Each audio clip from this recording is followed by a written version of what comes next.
Welcome to the Learning Pines YouTube. We hope this video helps.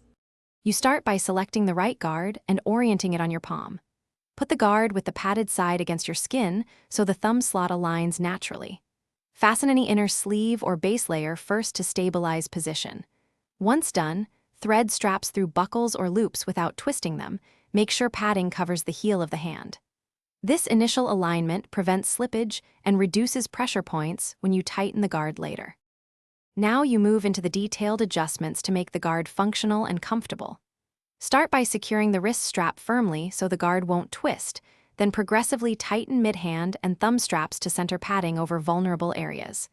Make small, even pulls, do one side then the other, so pressure distributes uniformly.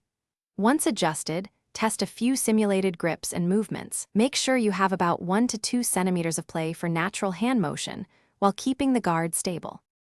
Finish with dynamic verification and a quick troubleshooting plan.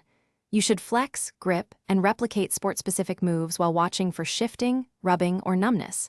If you feel hot spots or pressure, loosen the nearest strap slightly and add a thin foam pad or tape between guard and skin to redistribute load. Make sure straps are not cutting circulation.